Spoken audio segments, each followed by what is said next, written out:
You ever have one of those neighbors who makes you want to rethink every decision that got you to this point in your life? Yeah, well, let me tell you about Karen, because she took the gold medal in gatekeeping, and honestly, by the end of it, I made sure she'd never have a say about who belongs ever again. There's a real satisfaction in watching someone's entitlement get knocked down a peg, especially when the guy she tried to run off ends up owning half her street. Crazy, right? But that's exactly what happened. And I promise you, every bit of this is true. Before I really dig in, let me throw out a little question. Where are you watching from, and what time is it there? Drop your city and your local time in the comments. I love seeing how far these stories travel. Anyway, I'm Daniel. Mid-50s, crow's feet, more gray in my beard than I care to admit, but I've spent my life working hard, running my own small construction outfit, cabin repairs, waterfront renovations, just about anything that gets me outside. After all those years hustling, I finally rewarded myself, bought a little blue-trimmed cabin on a quiet lake. Not one of those mansions you see on magazine covers, just peace, pine trees, and the call of the loons at night. It was the first thing in a long time that felt like mine. All of that good feeling? Yeah, it lasted about a week until I met Karen. She had the cabin right next to mine, looked just like you'd picture. Shoulder-length blonde hair, flowery blouse, sunglasses big enough to stop traffic, and an attitude like she'd just been crowned queen of the HOA. First time I met her, I was unloading my toolbox from the truck, hadn't even figured out where the best fishing spots were yet, and she comes strolling up, clipboard in hand, like she's the mayor of this little corner of the world. You'll need to file a form if you're planning on making any structural changes to your cabin, she says, real serious. The HOA is very strict about modifications. I laughed, thought she was joking, told her I was just fixing a couple rotten boards. Nothing major. She just stares at me, frowns, and hits me with "I'll be keeping an eye out." And right there, I should have known, keeping an eye out in Karen language meant I'm going to make your life miserable, buddy. The next few months were mostly peaceful. I'd show up on weekends, catch some fish, grill a steak or two, sometimes invite a few friends out to unwind. No crazy parties, just old friends swapping stories around the fire. But that little oasis of calm, it evaporated the weekend my army buddies came out to visit. We were swapping stories, laughing about dumb stuff from the old days. And here comes Karen, storming out in her bathrobe like she's about to call the cops on us. Phone in one hand, other hand on her hip. "Excuse me," she snaps. "Who are these people?" I blink at her. "They're my friends." "What?" She gives us all the once-over, then says, "They don't look like they belong here. This is a private community, not some campground." Swear to you, I thought she was pulling my leg. "Karen, they're my guests," I say, as polite as I can manage. She just crosses her arms and says, "The HOA has rules. Only registered occupants and approved visitors are allowed for overnight stays." Which is complete fiction, by the way. I checked the handbook. She just liked saying rules like they were magic words that made her queen. We ignored her, ate, laughed, turned in by 11. But next morning, there's a yellow envelope on my door. Notice of violation, unauthorized guests. Potential security risk. Security risk. These were decorated veterans, probably safer than any neighbor she'd ever had. I called the HOA. Of course, the complaint came directly from Karen. Turns out, she'd been sending a steady stream of concerned neighbor emails about me for weeks. That's when I realized she wasn't just nosy. She was the unofficial sheriff of the lake. I figured I'd try playing it cool for a bit. Came up alone the next weekend, just wanted some quiet time. But she still found reasons to hover, walking her little white dog past my cabin every hour, peeking over my fence, fake-checking the mailbox right by my driveway. "You really should trim those hedges," she says one afternoon, peering over the fence. "They're technically beyond the property line." Spoiler alert, I measured, she was wrong.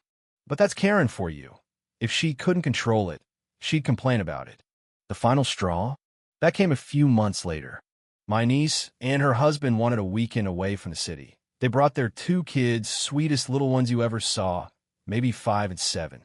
The kids were giggling, skipping rocks, chasing each other on the grass, not hurting a thing. Suddenly, Karen comes marching down, waving her phone like she's flashing a badge. "I told you. Guests must be registered with the HOA." I'm reporting this. I try to be civil, told her, Karen, they're just kids. They're not breaking any rules. She scowls and says, this isn't a public playground. Maybe they belong somewhere else. That was it. The exact moment she crossed the line from annoying neighbor to full-blown tyrant. I've dealt with stubborn clients, tough inspectors, even the occasional building code nightmare. But this woman, she took the cake. I decided then and there. She needed a reminder that this lake didn't belong to her. Here's where the story takes a turn. See, after years in construction, I knew folks, realtors, landowners, the kind of people who know where the bodies, metaphorically, are buried. And I'd noticed a pattern. A few of the cabins next to Karen's have been sitting on the market forever. Old, a little rundown, not selling, probably because of the HOA and, let's be honest, because of Karen herself. I made a few quiet calls to a realtor buddy, asked him to poke around. Sure enough, 3 cabins, still on the market. Good prices if you knew how to negotiate. I moved fast, set up my company to handle the paperwork, made reasonable offers, and in about 6 weeks, I was the owner of 3 more lakeside cabins. No press, no for sale signs, just signatures and a handshake. Meanwhile, Karen kept playing sheriff, not a clue in the world. A couple months later, we rolled in with work trucks, my company logo on the side, tools and lumber stacked in the back. Karen comes sprinting out, clipboard in the wind, hair all wild, demanding answers. What's going on here? You can't just start construction. These are private properties. I grinned, couldn't help myself. You're right, Karen. They are private. Mine, actually. She just stared. Yours? What do you mean, yours? Bought all 3, I said, trying not to laugh. Fixing them up as short-term lake rentals, all fully HOA compliant. The look on her face, you could almost see her brain blue screening. From that moment, everything changed. The HOA board started calling me Mr. Daniel, invited me to meetings, asked for my input on community decisions. Turns out, when you own 4 cabins in a row, people listen. Even Karen's complaints got quieter, at least at first. But not for long. Every morning, the sound of saws and hammers drove her up the wall. She'd march over, demand to see permits, try to catch us breaking some rule. But I was always 3 steps ahead. All the paperwork was airtight. Inspections signed off, work done by the book. At one point, she whined to the HOA president that my renovations were ruining the aesthetic harmony. He just shook his head and told her, actually, Daniel's improvements are raising everyone's property values. That must have stung. By the time the dust settled, my cabins looked brand new. Fresh paint, new docks, the whole 9 yards. And guests. The cabins were packed. Families, couples, fishermen, all sorts of folks. Friendly, respectful, just looking to enjoy the lake. Every weekend, Karen had to watch strangers roll past her porch, waving, smiling, dragging their kayaks down to the water. And there wasn't a single thing she could do about it. I made sure of that.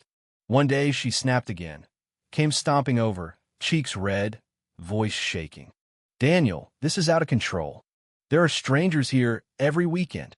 I just smiled, told her, Karen, you're the one who said my guests didn't belong. So I made sure they do now, permanently. Her mouth opened, then closed. You can't just, I can't, I said, grinning. And the HOA already approved the rentals. Have a nice day, Karen. She stomped off, defeated. Over the next year, my row of cabins became a kind of legend around the lake. I kept them spotless, offered discounts to veterans, even hosted a couple community cleanups.